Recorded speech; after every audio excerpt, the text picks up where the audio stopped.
Good morning, students. Today we are going to discuss about the first chapter of your computer. I am here, Amnanjit Tripathi. The chapter name is Introduction to Object-Oriented Programming Concepts.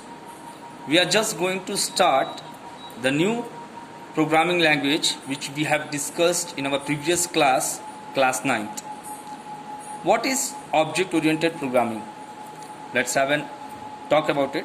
Object-oriented programming, OPS, short form is OP, is an approach that provides a way for modularizing program by creating partition memory area for both data and function. My dear students, ये जो object oriented programming language है ये आपके लिए एक memory allocate करके रखता है. मेमोरी किस चीज़ के लिए? आपके डाटा और फंक्शन को सेव करने के लिए. What is that? That is known as objects.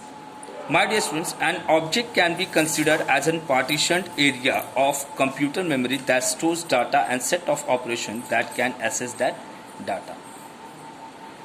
Whenever you create an object, when you assign that object in a program, then what it will do? It will store that data and a set of that operations that data has to acquire while processing the program को जब करते समय उसे वो function वो data उसका चाहिए, इसलिए उसे वो स्टोर करके उसमें रखता है.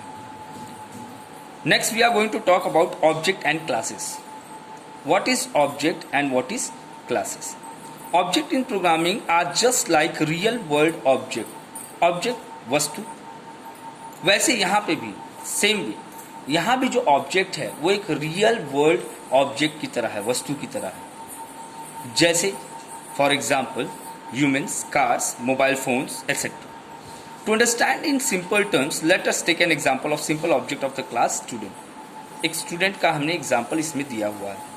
माय डियर स्टूडेंट्स, अब स्टूडेंट है, they may be having different name, different address, different phone number, but some functions are common in that. What? Their name, their address and their contact number, their class, means it should be there with a student. अगर student है तो उनके पास ये सब चीज़ें होनी ज़रूरी है. Here consider an object a student. Student is an object. अब उसके पास क्या है? Name Sanjay. Sanjay is some attribute which have represent basic information like name, roll number and address. ये फंक्शंस है जो स्टूडेंट के साथ, चाहे वो संजय हो, चाहे वो हेमंत हो, फॉर एग्जाम्पल मैं बच्चों का नाम ले रहा हूँ, चाहे वो आप जैसे आपके क्लास में बहुत सारे स्टूडेंट्स हैं तो सबका सेम एड्रेस नहीं है, सबका सेम मोबाइल नंबर नहीं है. Everyone has different mobile number, different name, but what is common? The part name, the part address, the part mobile number, that is common among them. A class defines the common property of objects. It is a blueprint of the object. This allows us to make many objects of the same class. We have already discussed one class that a student name. ये भी वही बात बोल रहा है. It is talking about same thing, that it has the common properties, functions like name, address, roll number. But the thing is that ये सभी students के साथ है. It is available with all the students. Let's talk about the second, that is your classes. My dear students, an object-oriented programming, when we define a class, we must define the data and method. जब हम class define करेंगे तब हम उसके data और method को भी define करेंगे. Of that class and every object of that class will have those data and method. Data और मेथड कौन सा है? The name, the address, the roll number. ठीक है, ये हमारे डाटा और मेथड्स हैं जो हर एक स्टूडेंट के साथ लगेंगे. But different object of the class have different values store in its property. ठीक है, बट डिफरेंट ऑब्जेक्ट के साथ डिफरेंट वैल्यूज स्टोर रहते हैं. जैसे कि नेम हेमंत हो गया, ऋषिकेश हो गया, लतीफ हो गया. This the name. Their address, some में बिलोंग्स फ्रॉम धानापुर, सम में belong from different area. This is known as the datas and method. This is known as your class. Okay students, let's talk about forward what is some principles of the object oriented programming, some principles of it. Let's talk. The first principle is abstraction. What is abstraction? Abstraction is an important features of object oriented programming is abstraction. ये आपका सबसे महत्वपूर्ण principal है object oriented programming language का. We human also manages complexity through abstraction.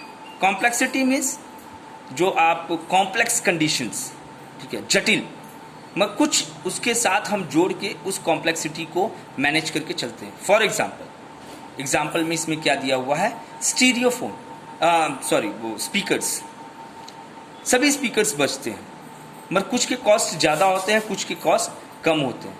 हम जज कैसे करते हैं, उनके सुनने या जो सुनाई देती है उस कंडीशंस पे हम उसे जज करते हैं। वी जज that without thinking of its hierarchical order, कि कौन से रेडियो सिस्टम में, कौन से स्टीरियो सिस्टम में कौन सा आपके पार्ट्स लगे हुए, ये हमसे मतलब नहीं होता। We just thinks about an stereo, speaker के बारे में हम लोग बस सोचते हैं, उसकी आवाज़ पे हम उसे सेलेक्ट करते हैं, ना कि उसके पार्ट्स पे। That is we think of it an object with its own unique behaviour. मैंने बोला था ना, बिहेवियर, उसके यूनिक बिहेवियर, स्वभाव पे हम उसे सेलेक्ट करते हैं। This abstraction allow us to listen the music on this stereo without being overwhelmed by the complexity of the parts that form that stereo. हम बस क्या करते हैं, उनके उस पसंद पे हम उसे सेलेक्ट करते हैं, मगर कभी ये नहीं सोचते कि नहीं कौन कौन सा पार्ट्स उस यूज हुआ है, how many parts, which parts are use to make that stereo means speakers. We can overlook the details of how the system is working. The way to manage abstraction is to use hierarchical classification, that is the complex system are layered into more manageable pieces. ठीक है, एक manage होने वाले pieces में हम उसको solve कर सकते हैं। कैसे?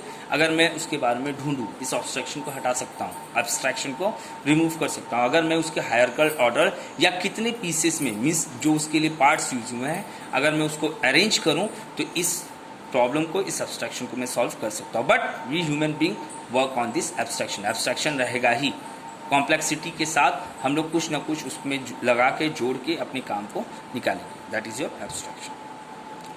From the outside a music system is one unit.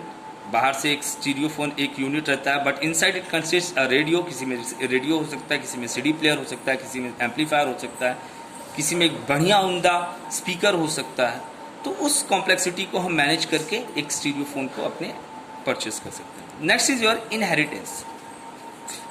Inheritance is the process by which one object acquires the property of another. This property allows creation of new class. My dear students, inheritance का मतलब है हम एक object के properties को दूसरे object में मर्ज करते हैं। स्पीकर सब आवाज करते हैं, ठीक है, मगर कुछ खासियत रहता है जिसकी वजह से हम अलग अलग स्पीकर्स को डिफाइन कर सकते हैं। माय डियर स्टूडेंट, किसी में सीडी होता है, किसी में रेडियो होता है, किसी में आपके बढ़िया स्पीकर्स लगे, किसी में आप ब्लूटूथ सिस्टम है, ठीक है। कुछ उसमें एडवांस पुरानी प्रॉपर्टियों को लेना है और कुछ उसमें एडवांस कर देना है। That is defined additional property. One of the benefits is that code once defined can be reused. Same here, एक बार अगर जावा में आपने कोड बना दिया तो आप उस कोड का रीयूज कर सकते हो। कभी ऐसा नहीं है कि नहीं, आपने जब जावा में कोड बना दिया तो उसका रीयूज नहीं कर सकते, उसका आप जब चाहो तब उसका यूज कर सकते हो। The class whose property is acquired is called base class. जिसकी प्रॉपर्टी को हम लेते हैं उस प्रॉपर्टी को हम बोलते हैं base class. Super class, main class and parent class, उसकी बेस क्लास को और दूसरा नाम दिया गया सुपर क्लास, मेन क्लास और parent class. The class in which the property of the base class is acquired, जिसमें हम बेस क्लास की प्रॉपर्टी को लिए रहते हैं, जिस न्यू क्लास में हम लोग लिए रहते हैं, is called a derived class, ठीक है, उसे हम डिराइव्ड क्लास के नाम से जानते हैं। तो माय डियर स्टूडेंट, दो चीज़ें, ठीक है, जिस क्लास का हम यूज़ करते हैं it is known as base class, और जिस क्लास में हम लोग उसको डालते हैं, नया एक हम लोग ऑब्जेक्ट बना के उस क्लास में उस प्रॉपर्टी का यूज़ करते हैं, that is known as derived class. Okay, और भी नाम है उसके, extended class, sub class, child class. We shall study that this in detail later. आगे जाके हम लोग इसको पढ़ेंगे। Next property is your polymorphism. What is polymorphism? They have elaborated it in two parts. Poly means many, ज़्यादा, morphism means face, अलग अलग face में, अलग अलग मीन्स प्रोग्राम्स में, अलग अलग ऑब्जेक्ट्स में कैसे कैसे हम इसका यूज़ करें। Polymorphism allow two or more classes to respond to the same message in different way. एक ही मैसेज को रेस्पॉन्ड करना है, वन सिंगल मैसेज को आपको देना है, मगर आप कई तरीकों से दे सकते हैं इस पॉलीमॉर्फिज्म प्रॉपर्टी का यूज़ करके। What is this means? This means that you can use the same name for a method in two different classes for the same class.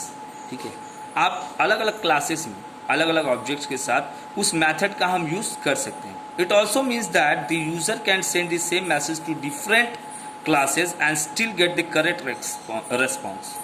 ठीक है, आप यूजर क्या कर सकता है, अलग डिफरेंट क्लास में उस सेम मेथड का यूज कर सकता है और अलग अलग जगह पे उसे अलग अलग मैसेज भी मिल सकता है. Polymorphism is the capability of an interface to do different things based on the data of different type.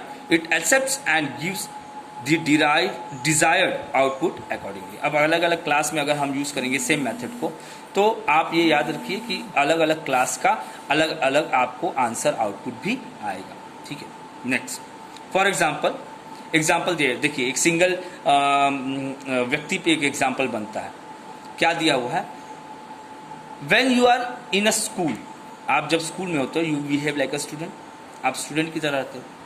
But when you are in a market, आप अगर मार्केट में कुछ परचेस करने गए तो you become a customer. And when you are at a home, जब आप घर पे होते हो तो यू आर अ सन और अ डॉटर, आप किसी के बच्चा या बेटा या बेटी हो गए. तो this is a polymorphism. Same condition, एक ही व्यक्ति, same method is use in different classes, different objects, अलग अलग ऑब्जेक्ट्स के साथ अलग अलग सेम मेथड को हमने यूज करा. तो फिर क्या होगा, उसका रेस्पॉन्स, उसका रिजल्ट कुछ अलग निकलेगा, इसका रिजल्ट कुछ अलग निकलेगा, उसका रिजल्ट कुछ अलग निकलेगा. Next is your encapsulation. What is encapsulation? Encapsulation means that the internal representation of an object is generally hidden from view outside of the object definition. अब कुछ हमने लगा रखा है कमेंट्स प्रोग्राम में, तो कंप्लेन वो जो आपका वो होगा, क्या बोलते हैं माय डियर स्टूडेंट्स, आपका जो प्रोग्राम में आपने जो कमेंट्स लगा रखा है वो सबके सामने डिस्प्ले नहीं होगा. That is your encapsulation. It is wrapper which prevents the code and data from being accessed by any other codes defined outside the wrapper. एक तरह का ये कोड होता है जिसमें से आप डाटा को, उसके प्रोग्राम को किसी और के साथ शेयर नहीं कर सकते. Access to the data inside the wrapper is controlled through an interface. ठीक है, interface means होता है when two peoples manage at single point, एक जगह पे जब जुड़ते हैं, that is known as interface. Okay, next is your interface. For example, you take an exam and get your reports cards from your school. You don't have access to the entire process that teacher go through behind the scene for marking to collecting and adding marks to presenting the marks on the report card.